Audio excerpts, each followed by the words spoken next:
and welcome to the Giving Voice to Depression podcast, produced in partnership with the A.B. Korkor Foundation for Mental Health. I'm Terry, the creator and co-host of this podcast.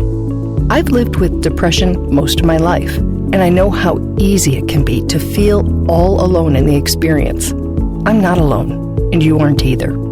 And I'm Dr. Anita Sanz, a licensed clinical psychologist with a number of my own diagnoses, all of which bring a certain amount of anxiety and depression along with them. There is great power in shared experiences. We share our own as we engage in intimate and candid conversations with our weekly guests, exploring different perspectives on and experiences with depression. We keep it real because depression is real. We keep it hopeful because there truly is hope in spite of what depression tells you. Hello, Anita. Hi, Terry. We really hope that you were able to listen to last week's episode, what real support sounds like. And if you haven't, please do. We read and discussed dozens of supportive and caring comments posted on our Facebook community page in response to a post about a woman in the UK who was in a very dark and painful place. Today, you're going to hear from her and how watching messages of support pour in for her helped her through that dark night. This episode is about so many things. It's a reminder to everyone who rolls their eyes when they hear, if you're hurting, reach out. Because they think or know that no one in their inner circle cares or will be available or helpful.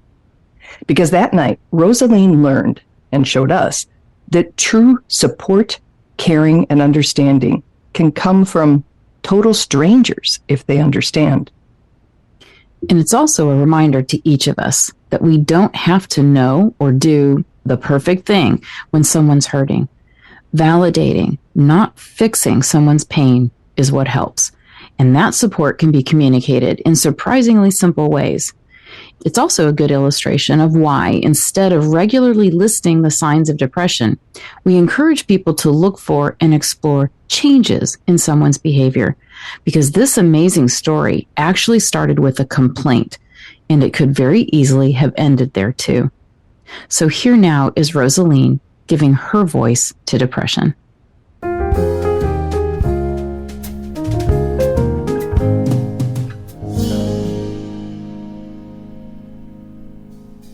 So this story begins with a podcast listener and Facebook community member contacting us to give what we'll just call a thumbs down review of a podcast episode she just listened to. It featured an adult child who shared that being raised by a mother with a mental illness had led for a very unpredictable life that had been traumatic enough that the impact still affects her today. Rosaleen, a mother with a mental health condition, did not appreciate that perspective. I think I was angry and probably totally overreacted because it hurt me. It did come over to me. That probably was my frame of mind.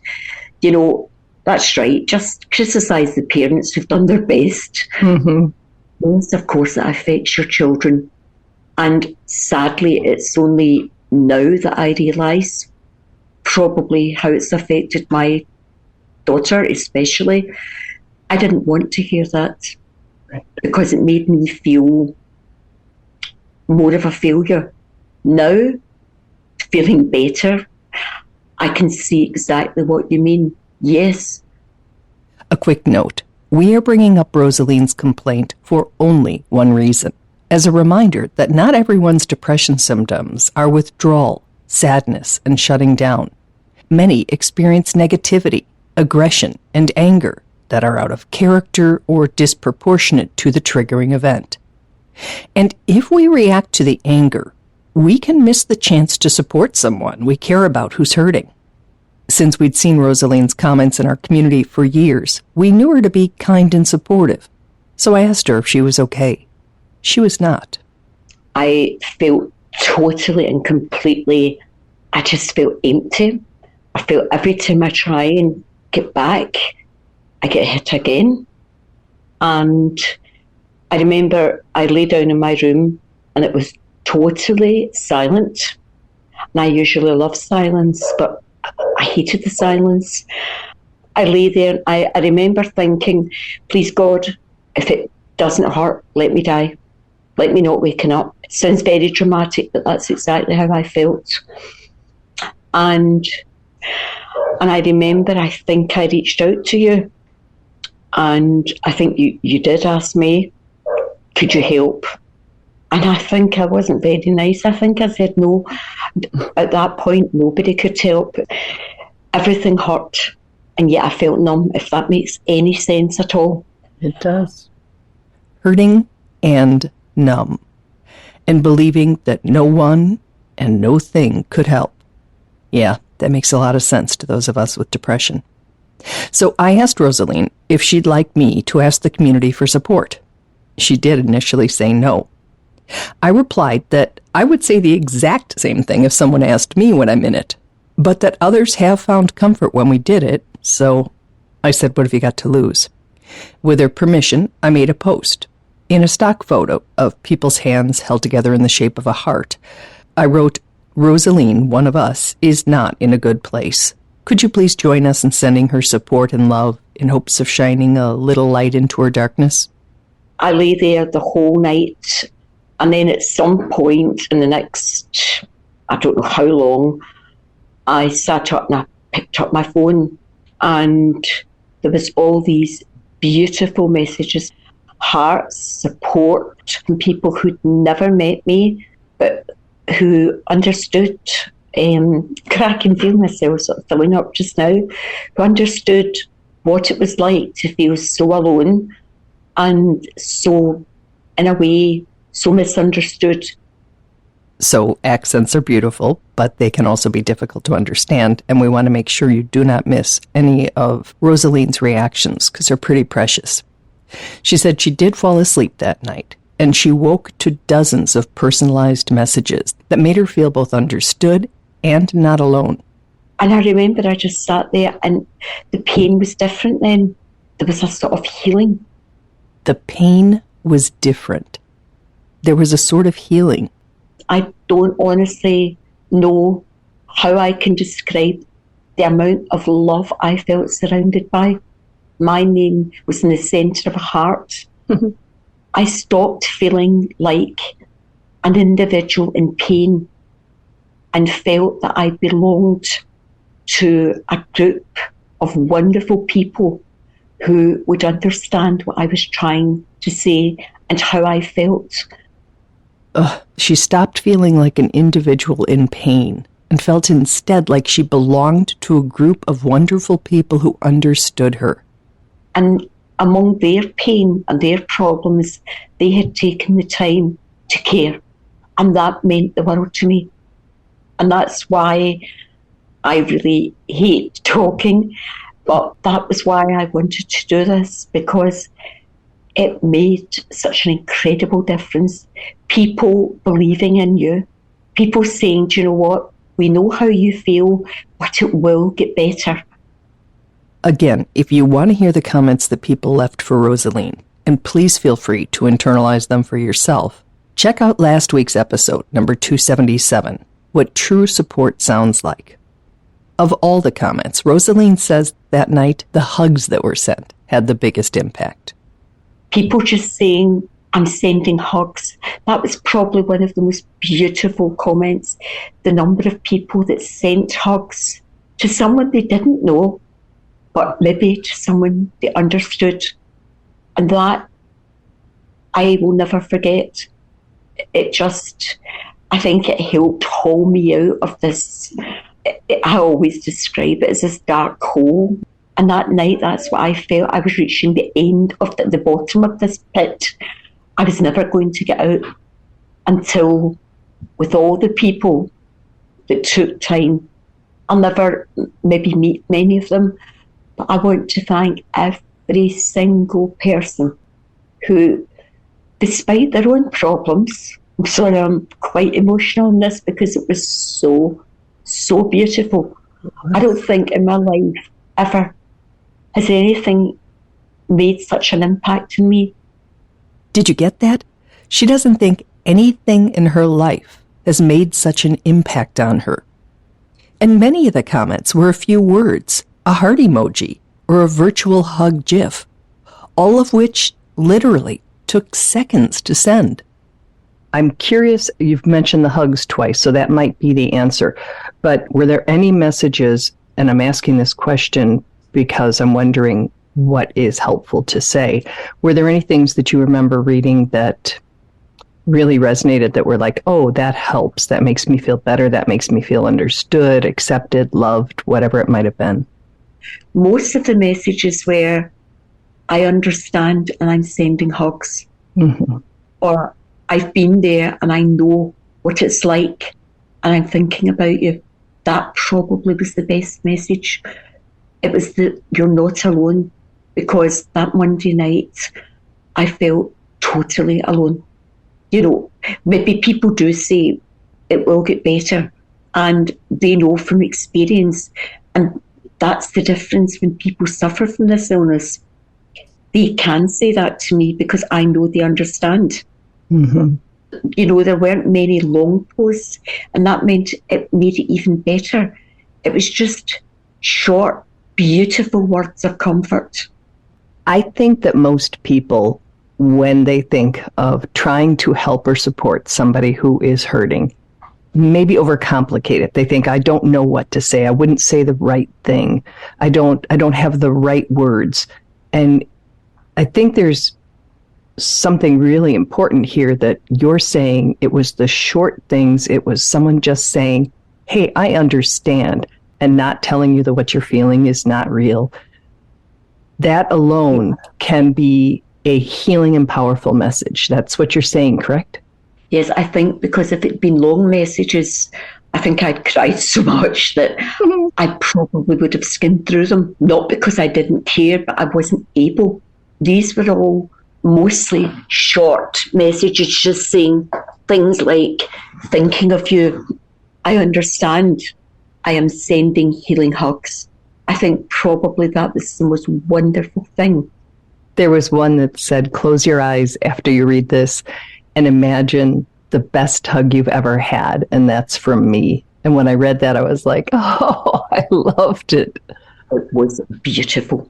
And I did, actually, once I felt a bit better, I did lie back and close my eyes, and I did imagine myself surrounded by that hug and all the other beautiful, beautiful. And if I was to say anything about the messages, the beauty in them was the simplicity. So it's not just that eloquent, insightful comments aren't necessary. Rosaleen says in her condition that night, she wouldn't have even been able to take them in had she been able to read them through her tears. I hope all of the people that do hear this, I hope every one person knows how much those messages meant to me.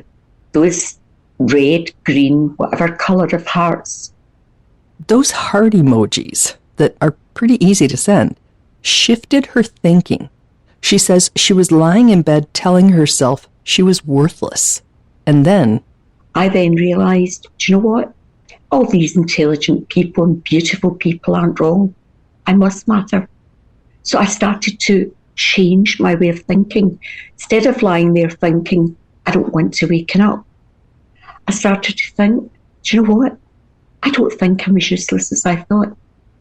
I must matter, because these people have taken the time to reach out to me, because they did help heal me that night. they, members of an online community, but virtual strangers on the internet, helped her heal that night. And this conversation with Rosaleen was a while after that night. And that healing, that belief in her worth as a human, lasted. Rosaleen knows her depression will likely overcome her again. But this time, she says she'll know she's not alone. What a gift to be able to give another person who's hurting.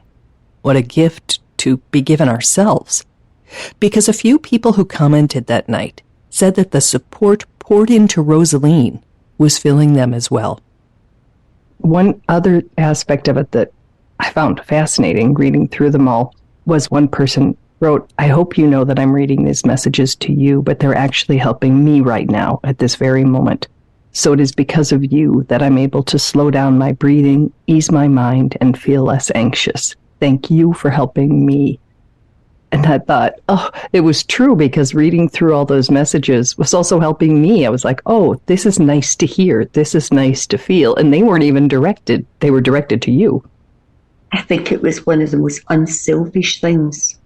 And I think sometimes, and I found this with this group, sometimes when you read some of the posts and you realise, you know what, this person's in a worse position than me just now, a worse place. Right. By trying to reach out to them, it heals you. It does. It helps heal, because also you don't feel alone. And that's one of the most valuable lessons we've learned from doing this podcast. Telling our stories, sharing, hey, I'm really struggling right now and could use some support, not only benefits us and our mental health, but it lets other people who are hurting know that it's okay to say that out loud to someone we trust. I know that Monday night, but I didn't want to live. I really didn't want to live. And now I can relive that night, but it doesn't hurt now because of the people that pulled me out. They reached out their hearts and their arms and their words, and they said, you know what, you're not alone. Yes, it's silent, it's dark, it's scary, but we are all here. And these are people that didn't even know me. I think that says a lot about the beauty of our world, because that night I was looking at the ugliness. The world has got lots of problems, but it's a beautiful place. And it's a place that, because of those many people, I want to live in.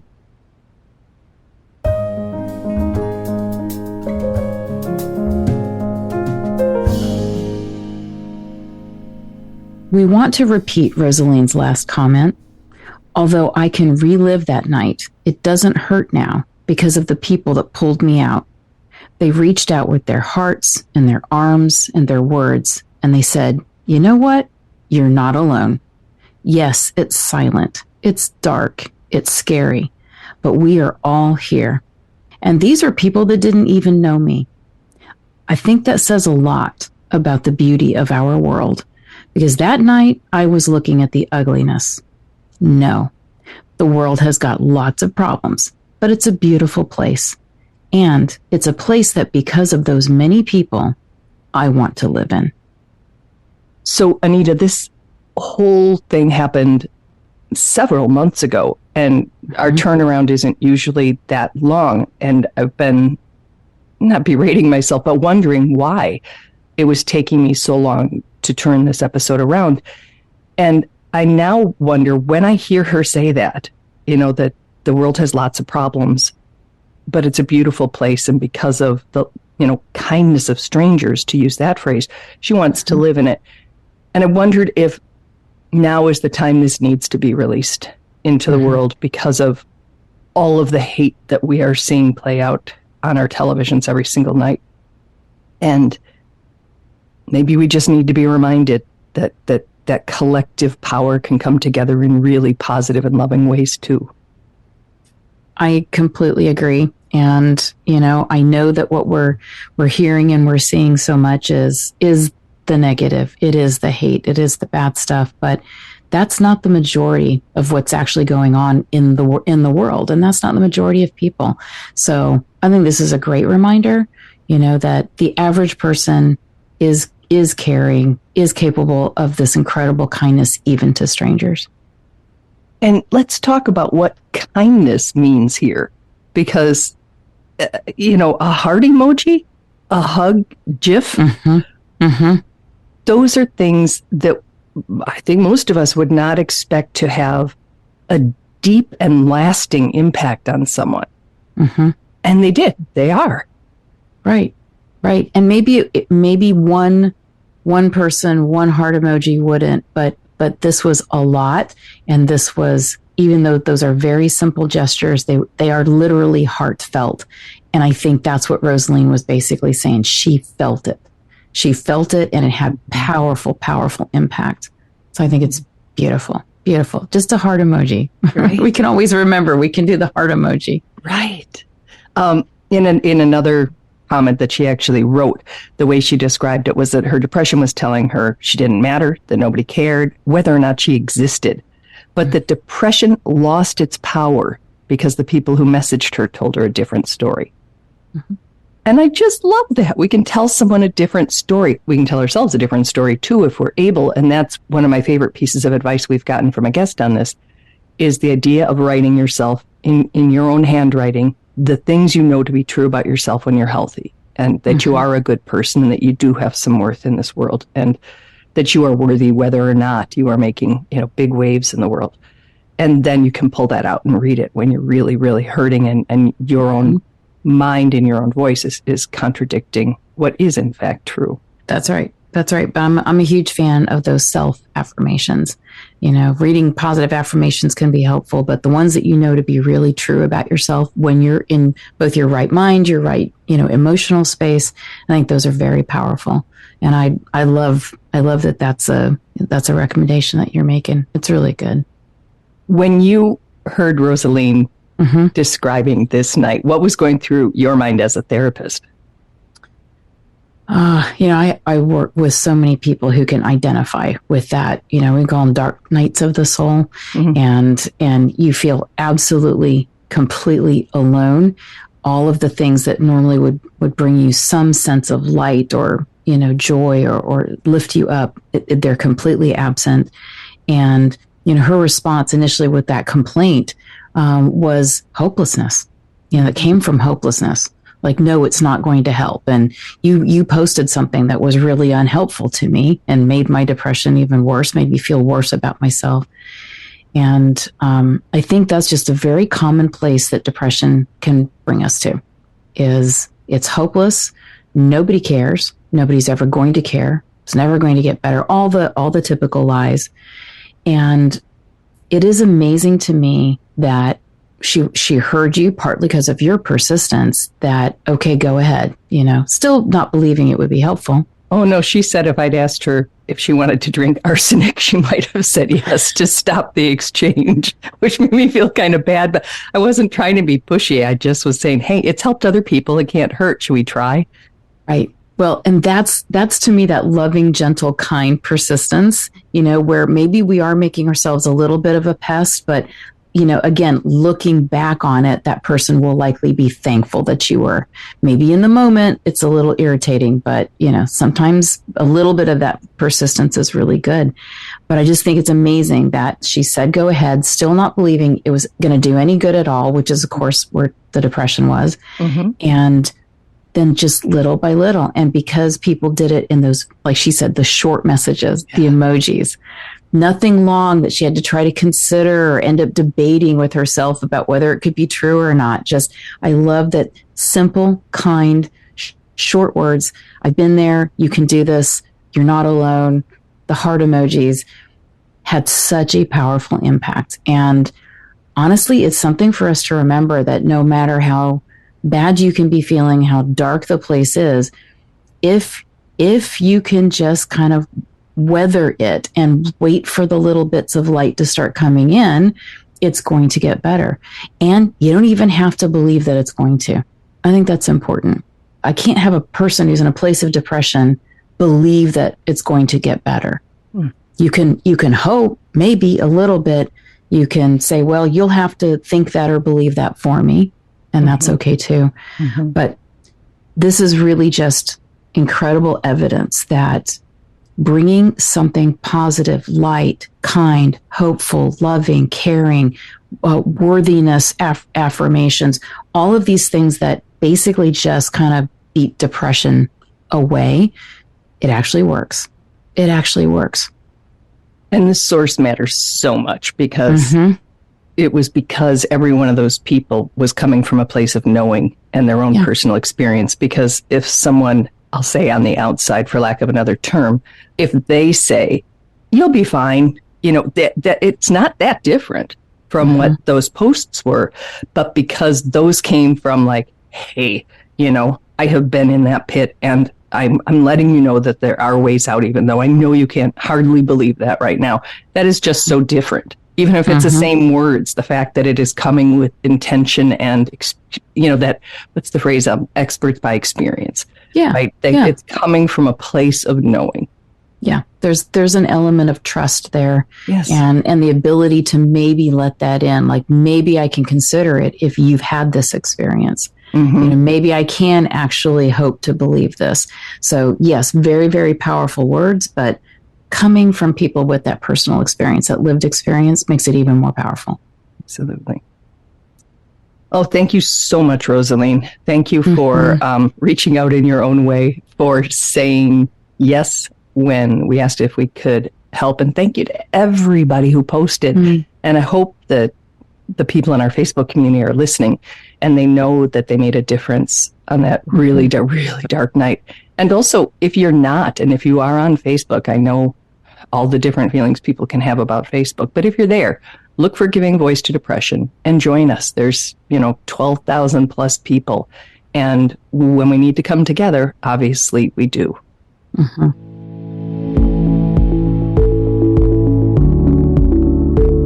We truly hope that our podcast brings a little more understanding, helps you better articulate and reflect on your own experience with depression, or better understand how to support someone else who is struggling. If this episode has been of comfort or value to you, know that there are hundreds of others like it in our archive, which you can easily find at our website, givingvoicetodepression.com. And remember, if you're struggling, speak up, even if it's hard. If someone else is struggling, take the time to listen.